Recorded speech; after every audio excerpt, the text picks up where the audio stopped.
सिंह जी हरियाणा से। श्री हरिवंश गुरुदेव, आपके चरणों में दंडवत प्रणाम। गुरुजी, महान ऋषियों मुनियों संतों के विचारों से ऐसा प्रतीत होता है कि प्राणी के कर्मों का फल इसी जन्म में या मृत्यु के पश्चात नरक या स्वर्ग में जाकर भोगना पड़ता है।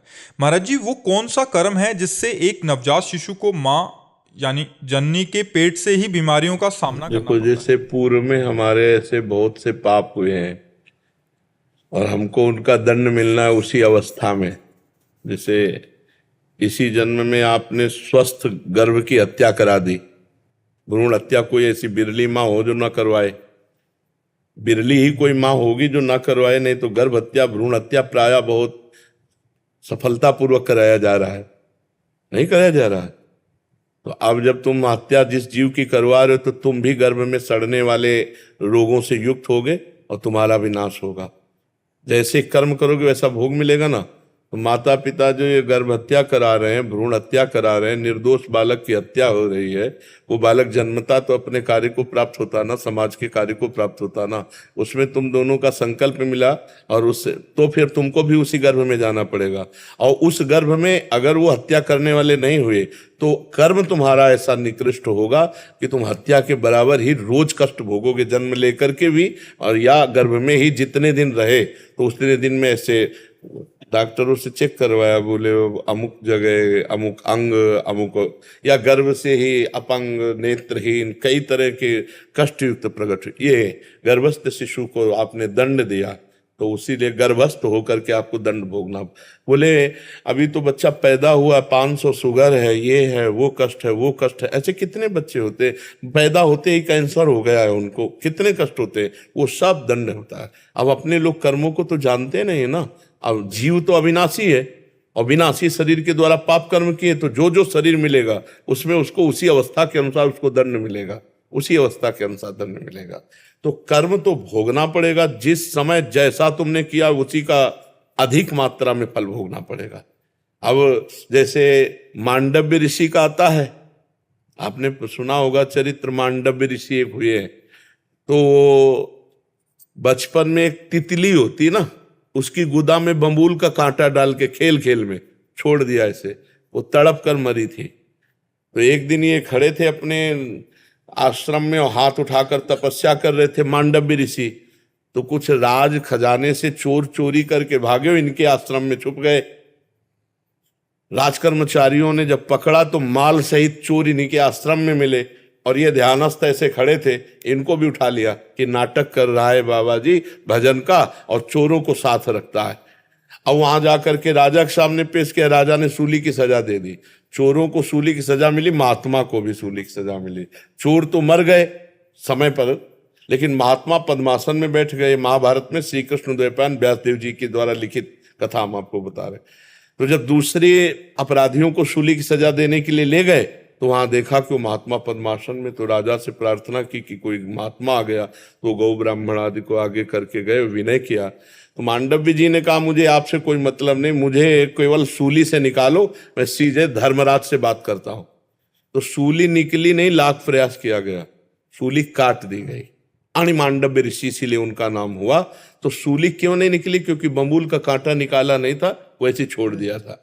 अब ये सीधे धर्मराज जी के पास गए, अंतर ध्यान होकर धर्मराज जी से कहा कि मैंने जीवन में कोई पाप नहीं किया, मैं तपस्वी हूं, मेरे को ऐसा दंड क्यों मिला? तो उनका महाराज आप नाराज मत हुए। 8 वर्ष की इसी जन्म का ये अपराध देखिए, 8 वर्ष की अवस्था में आपने तितली की गुदा में बंबूल का कांटा डाल के छोड़ दिया था। धर्मराज जी ने उनको, तो उनका पहली बात तो 8 वर्ष के बालक को बोध नहीं होता। मैं आज से नियम स्थापित करता हूं कि 14 वर्ष की अवस्था तक के बालक का कोई भी भागवतिक अपराध नहीं माना जाएगा। अगर 14 वर्ष की अवस्था के पहले कोई पाप किए हैं तो उसको अदंडनीय माना जाएगा, दंडनीय अपराध नहीं माना जाएगा। आज भी वो शास्त्रीय पद्धति लागू है और तुमने सही निर्णय नहीं किया, इसलिए मैं तुम्हें साफ देता हूं कि 100 वर्ष तक मृत्यु लोक में जाओ। तो वही विदुर जी के रूप में धर्मराज जी आए। तो आज भी मांडव्य ऋषि की गुदा में घुसी हुई है सूली, अणिमांडव्य ऋषि उन्हें कहते हैं। तो भाई भीष्म पितामह जी 6 महीना बाणों की सैया पेरे, बाल ब्रह्मचारी मान तपस्वी भजला लल्दी।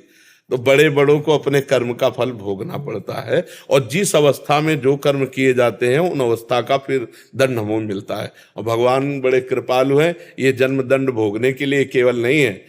हाँ, भगवान का नाम जप करके हम संसार से मुक्त हो जाएं, हम भगवान के चरणों के प्रेमी भक्त बन जाएं, इसलिए है। तो हम कर्म परंपरा को नष्ट करने के लिए आए, भोगने के लिए केवल नहीं आए।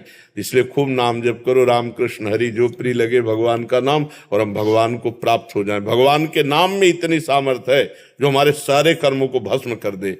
नाम संकीर्तनम यस्य सर्व पाप प्रणाशनम, भगवान का नाम कीर्तन ही समस्त पापों का नाश कर देगा। तो इसलिए खूब नाम जप करो, और ये कर्म परंपरा का ही नाश करके हम भगवान से मिले। बहुत जन्म हो गए भगवान से बिछड़े हुए, अब ये जन्म हम अपने प्रभु से मिले। क्यों?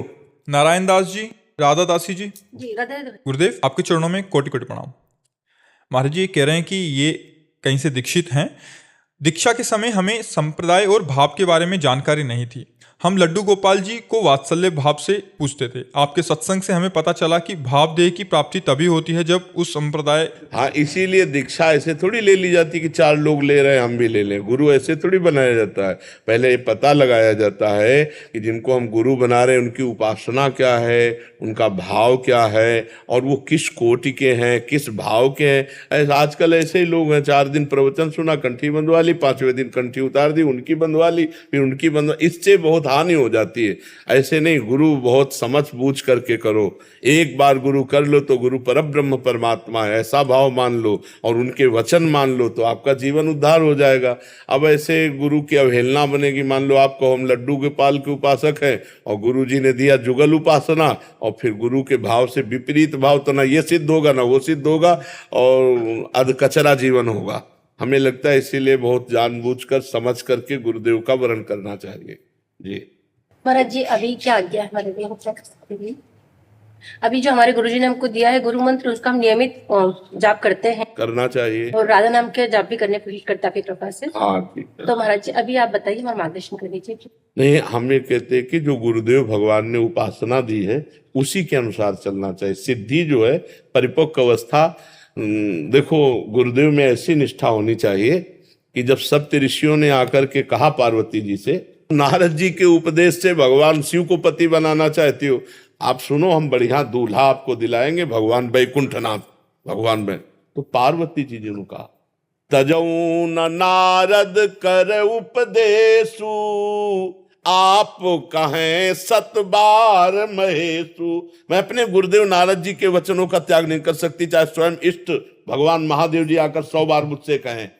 कोटि जन्म लग रगर हमारी, बरऊं शंभु न तरहूं कुमारी। करोड़ जन्म लूंगी, हर बार तपस्या करूंगी और हर बार महादेव जी को पति रूप में। ये अनन्यता होनी चाहिए। अपने गुरु पर दृढ़ विश्वास, और गुरु जो उपदेश कर दिए उसी से हमारा उद्धार हो जाएगा। हमारे भाव माने हुए हैं कि हम गोपाल जी मान रहे, हम ये मान रहे, हम वो मान रहे। हमारे गुरुदेव जो भाव देंगे वो सिद्ध भाव होगा, उसी से हमारी भगवत प्राप्ति होगी। तो हमें अपने गुरुदेव पर दृढ़ विश्वास करके उनके वचनों के अनुसार चलना चाहिए। रविंद्र पाल सिंह जी, राधे राधे महाराज जी। महाराज जी मैं 6 महीने से यूट्यूब के माध्यम से आपसे जुड़ा हूँ। महाराज जी मैं उच्च माध्यमिक विद्यालय का संचालन करता हूँ, जिससे मेरे परिवार का पालन पोषण बहुत अच्छे से हो रहा है। महाराज जी मैंने स्कूल की नई शाखा खोलने के लिए जगह ली है, परंतु जब से नाम जप कर रहा हूँ ये सब व्यर्थ सा लग रहा है। समझ नहीं आ रहा कि आगे शाखा को बहुत सुंदर, बहुत सुंदर, मतलब आप सही चल रहे हैं। आपका जो लक्ष्य है बहुत सुंदर, आपकी साधना बहुत सुंदर। यही नाम का फल है कि सब व्यर्थ लगने लगे, पर हमें अपने कर्तव्य का पालन भी करना है। जैसे अर्जुन जी भगवान से कह रहे ना कि मैं भजन करूंगा एकांत में संन्यास लेके, तो भगवान कह रहे नहीं, आप युद्ध करो, मामनुस्मर युद्ध, मेरा स्मरण युद्ध करो।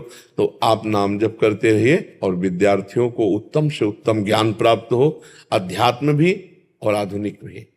विद्यालय ऐसा कुछ व्यवस्था रखो, करते हैं वो भी करते हैं, हाँ हम ही करते हैं वहाँ। हाँ, कि 10 मिनट चाहे अध्यात्म की चर्चा हो, क्योंकि बिना अध्यात्म के आधुनिकता बढ़ती चली जाती है बच्चों के दिमाग में, फिर वो व्यभिचार व्यसन आदि में उतर जाते हैं। अध्यात्म से थोड़ा जितेंद्रियता और पवित्रता अनिवार्य है।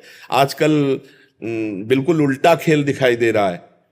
विद्या विनयम ददाती, विद्या विनय प्रदान करती है, और आजकल पढ़े लिखे बच्चे अपने माता पिता को उद्दंडता पूर्वक व्यवहार करना, जवाब दे देना, उनकी बात ना मानना, उनको